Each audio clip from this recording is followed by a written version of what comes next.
Assalamu alaikum. Hare mi huri kam fopla landi on staydo e jam mede tori yon partage yewterne moƴƴa hande non e ara yewten do fipiji tati e yimbe tato o semanna woni mo wo e nganda ko nemo non inshallah tori yon gento do tawana tanda Doumbouya mo fala ka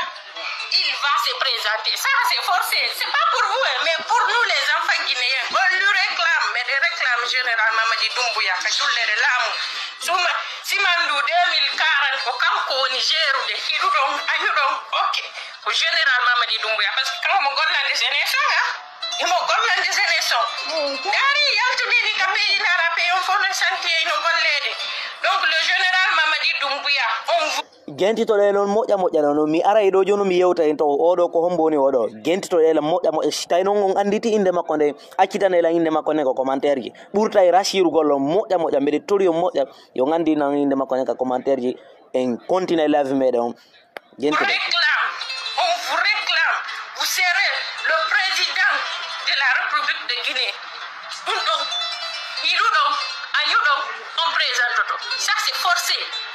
ça c'est forcé kono dirigeant pouvoir kono joɗoto ko jullere laamu kono fodde joɗago ko jullere laamu kono woni men gollande kono woni men waɗande ɗi fof donc menen kono min réclame ka jullere laamu awa kamɓe tiyata réponse ɗa jogui réponse à ta question ɗa jogui réponse e question ma o siɗa mari question go kadi pose men minen ɓiɓɓe guinéen ɓe ara posanare goɗɗo go ko minen posanta nous les enfants guinéens ko minen gandi ko men faala ko le général Mamadi Doumbouya, il va se présenter. Ça, c'est forcément. Ça, c'est forcé. Il n'y a pas de midi à 14h là. On présente. Ça, c'est forcé. Parce que même les Guinéens, mais un prisonnier, mais un prisonnier général Mamadi Doumbouya. Donc, nous, non, c'est d'abord, il y a une question, non, non, il y a une question, non, comme les Guinéens, général Mamadi Doumbouya, il va se présenter aux élections présidentielles. Parce que nous avons besoin de lui. Nous les enfants guinéens, mais des besoins de Golle Marco, mais des vertani,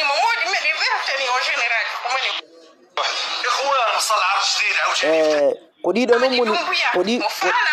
ko ɗiɗo noon monintalam soɓe ko ɗiɗo mon par ce que si tawi mi woli oɗo ko mettata waro o jaaboy kala haare ko min ɗaɓɓitimo si tawi mi wolani oɗo ko mettatamo o ari o jaabi kala haare ko min ɗaɓɓitimo mi torike Allah ɓay tun ko Allah woni wawɗo mo ronkata e gentitoɗe ɗo mi adda ɗo joni kadi mi waɗanen ɗo kadi audio jiwo sosojo mi gentinen ɗo ko wino ko 5 septembre ko feƴƴi kon kadi 5 septembre e fuureji entiraɗi ɗin gemma haranaɗi wonaɗi haalede fimum ɗo koko feƴƴi 1er décembre 0 kore ɗo gentoɗe la noon hakkille mi yetike on ɓeɓe on no yiide ɗo fof no yalta sutere Mamadi Doumbouya ɓe fof maɓɓe hiɓe anda goyi nafise ɓe andaka mais joguitoɗe moƴƴa joguitoɗe moƴƴa communi kamɓe moɗon ɓe joguitoɗe moƴƴa ɓay tun hiɓe jonnede mbuuɗi ɓe yalta ɓe wola kala ko ɓe faala mande to ɗe ɓe ni c'est à dire o gandi ɗe balle waɗano manifestation Belgique ɓe ndi ko marche de la paix devant parlement de l'Union européenne dans la capitale de l'Union européenne Belgique joni noon ɗo andi ɓe arno ɗon ɓe waɗi wo c'est à dire ko diaspora on oblige ude ɓe présente candidat mi ara ɗo noon mi fewta e Moussa Moïse ministre de la culture du tourisme et de l'artisanat de Guinée mi ara noon mi yewtam avec tout le respect que je lui dois mi yewta e mo ɗo noon o fama critique mo wanno 5 septembre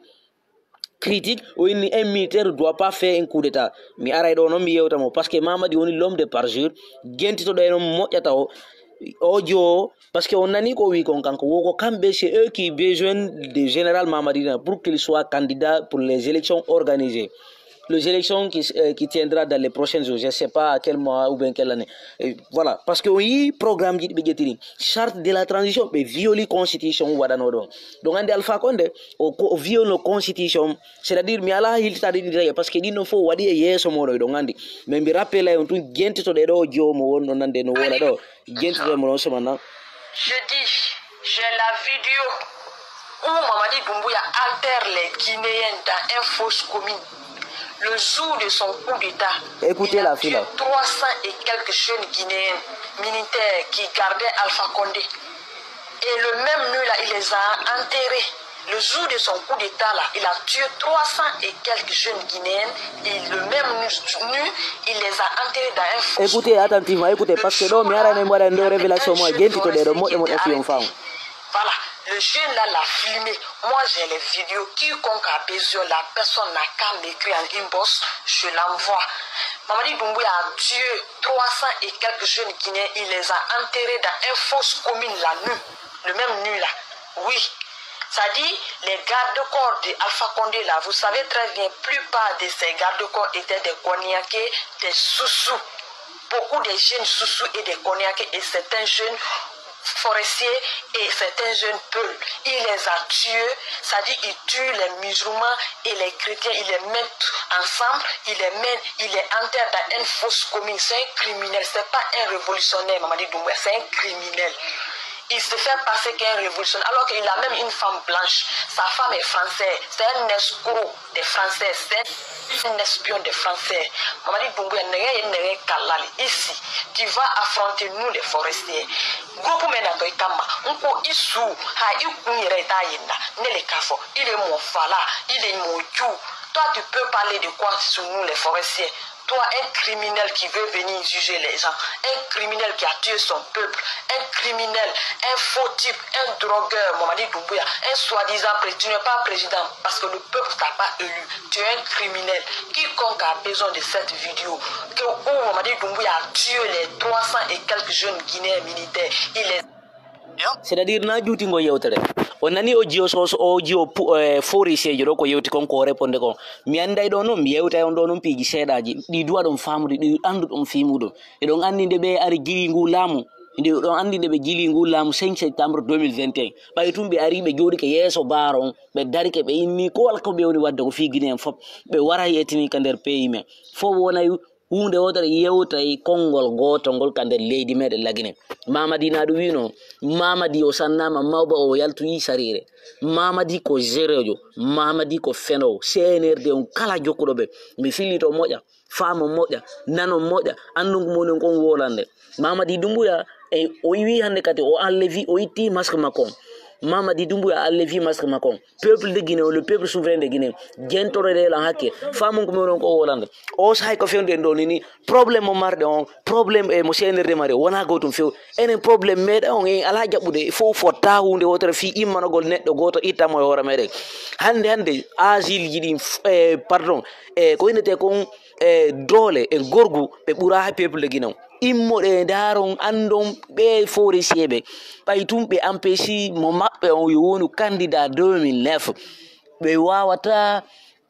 accitude do mo mabbe on do o say do be sikka do bay tumbe acciti mo mabbe on no bay har be famali mo be jama warabe be fu 5 septembre darino be defandugol Alpha Condé be fop mabbe be warano plus de 300 jeunes Mamadi wana hande dum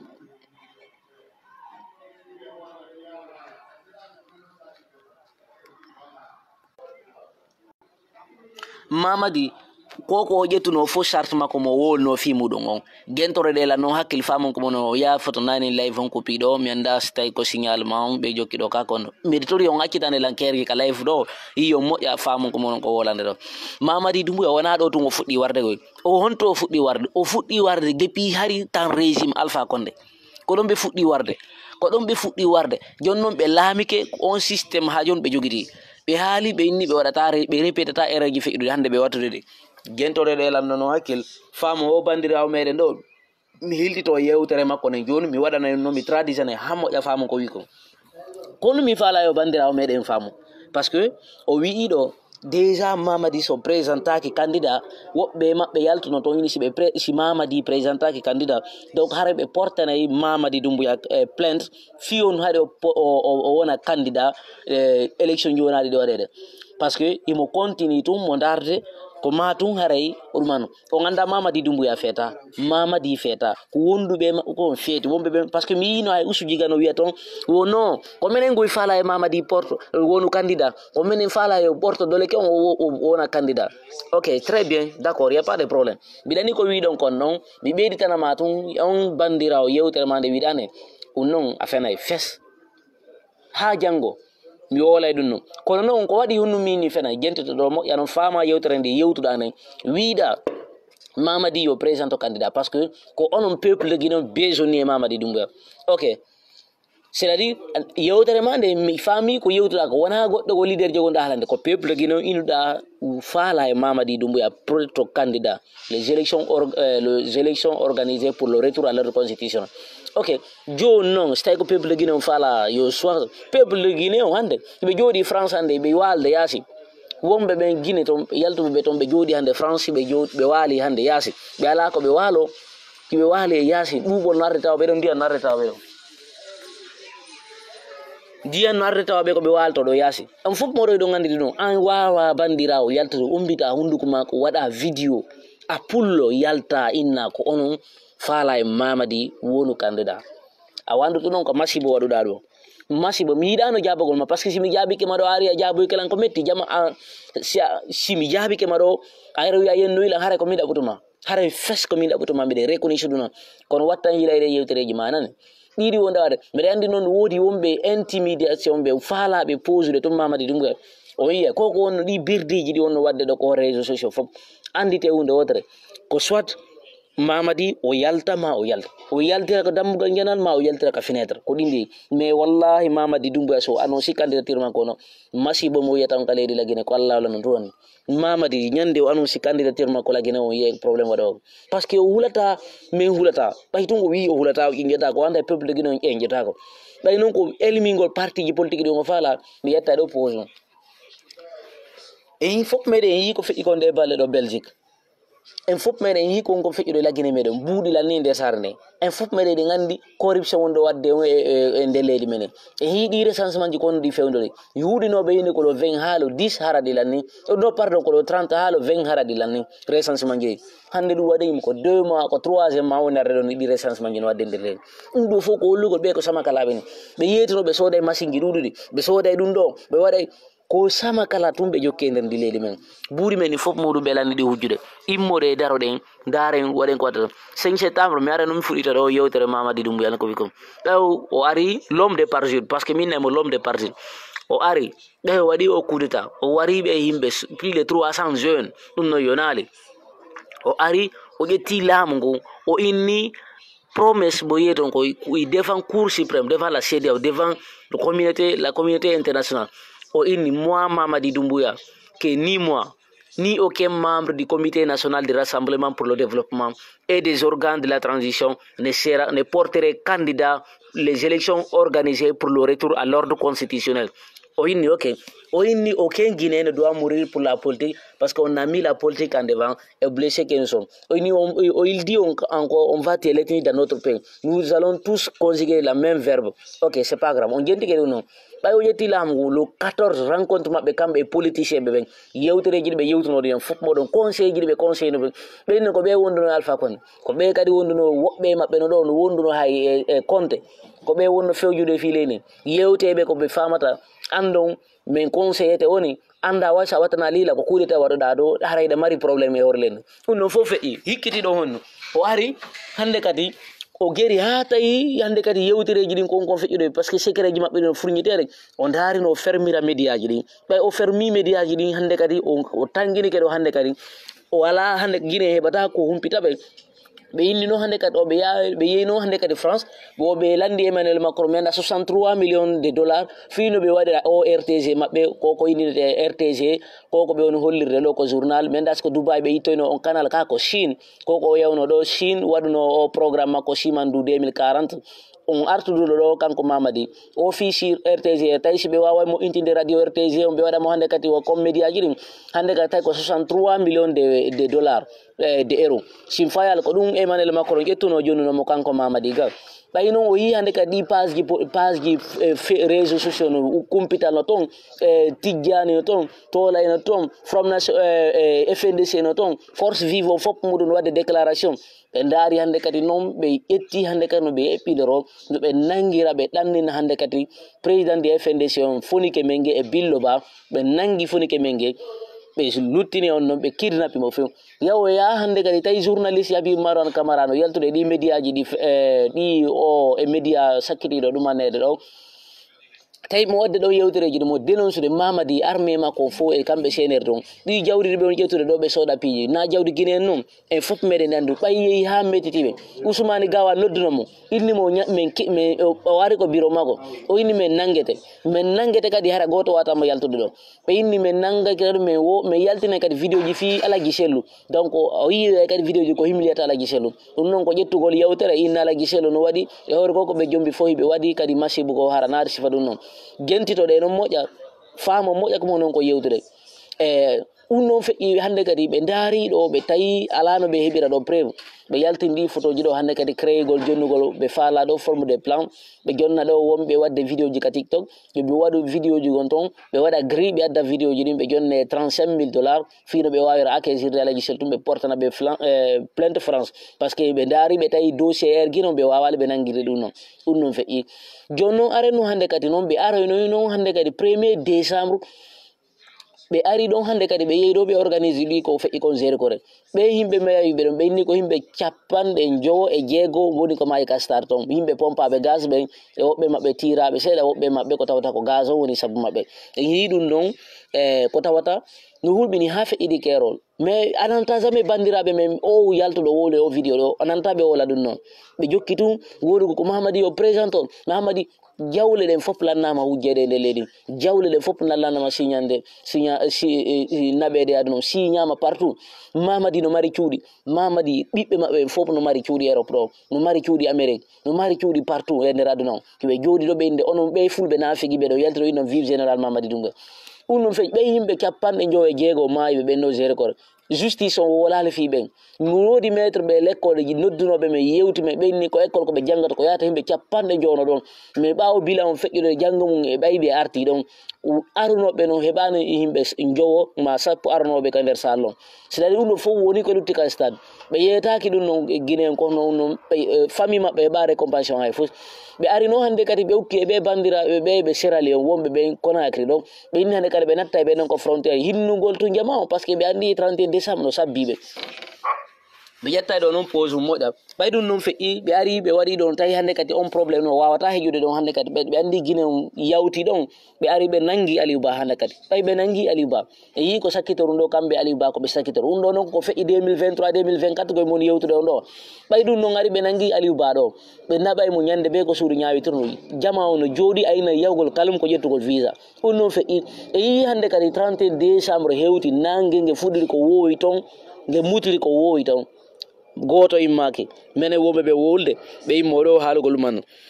troisièmement ɓe immi noon hande kadi ɓe yehi noon ɓe signirugol ɗi projet ɗi exploitation ji ko ɓe ari ɗo waɗugol campagne ji magaraji nder sarne fof alors que noon Mamadi woto yeggutu Mamadi ko warɗo ari ko laamuɗo Mamadi ko kudeta ari yetti ko crime o waɗi o yetti ngu laamu o immi noon hande kadi noon ɓe ari ɓe waɗi ɗi campagne ji wonaɗi waɗede nder sare nden ko tawata en fof meɗeyɗe gandi ɓe immi ɗo ɓe yehi Boké ɓe waɗi toon ɗi campagne magaraji ɓe immi toon ɓe ari Kindia ɓe ari Mamou ɗi ñaaki ipki e maɓɓe ɗo ɓe immi ɗo hande kadi noon ɓe tawi ɓe ala solution hande kadi koɓe gerda ɓe desiri noon hande kadi moɓidirgo Guinée o ɓe yaha noon France ɓe doddita toon jama on ɓe dodditi jama on ɓe inni arɗo kala men jonna e mo sangero e yino noon ko frère yilo en yawno hersinoynoɓe toon kanko e Dansakuru ma en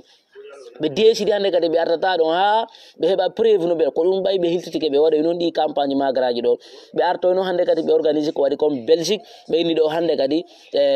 ɓe tangini tun hande kadi Guinée fof wonti ɓawa maɓɓe par ce que lendi ɓe ƴettinde en otage ɓe ari ɗo noon hande kadi noon ɓe waɗi ɗum Belgique on yi force vivant ko yimɓe ɗo yehi hersinoyɓe pompiɓe gaz ukkodire maɓɓe to ha si tawi noon na militaire on ko gardenoɓe kon force vivant ukkoytono e maɓɓe malgré ɓeeɗa heno ɗuuɗi ko jonnaɓe mbuɗi mais mi holnoɓe ukkotono e maɓɓe ɗon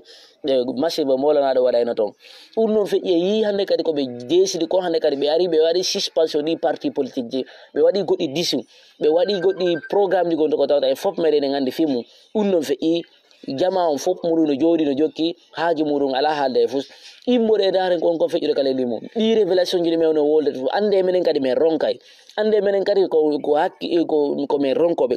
koko tan amen ko min ƴettata ɗo min yewta on jamala Guinée andite meɗen wawi ƴettude on tan noon min waalo menen kadi min fowtina wonkiji amen ma min occupé programme ji amen ma min dara menen kadi kono min guerrita solution ji amen kono min jekkali ɗum noon min deƴƴali meɗen fanke meɗen yewtude meɗen courage immoɗe dareno darnere leydi ndi yo chauffeur be dogineɓe ɓe yoɓe ndaru no ɓe ƴettira disposition par ce que miɗo matériel ji adoɓe simandu 2040 no naɓaɗi matériel ji maɓɓe ɓe andano si ɓe addiɗi matériel ji maɓɓe ñande contrat maɓɓe fuɗɗi dogude ko yawoya ha hedde leydi on wo hande kadi transport hakke toon par ce que hande kadi naɓoɓe maaro naɓoɓe sukka naɓoɓe jiije ɗum anna hedde ko préfecture ji ley toon ɗinno wawata yarire no hande kadi few hande kadi chauffeur on wonon chauffeur ɓe e jooɗe hande kadi gata hono hande kadi so wawa yarugo ko hedde laaɓe maɗo hedde guegueɗou en ma hedde banankore en ko heto hande kadi so wawa doginde hande kadi mais lawol andu ka ɗo yarugo hedde telimile forcaria hedde nin leydi toon ko train maɓɓe ko wawata yarde toon few o wawata hande kadi yarde to hande kadi few wata doginde hande kadi immoɗe daron ko feƴƴude kadi heɗi meɗen no darnirede ni yeeyoɓe ɓe no jooɗi no wadde kala ko ɓe faala ɓe anda kon yiɓe andi déjà mi yetta ɗo no yewto mori oya Moussa Moïse ɓeɗe respecte ma moƴƴa moƴƴa yewtere ma nde yewtude ane mi aroya joni révélation à très bientôt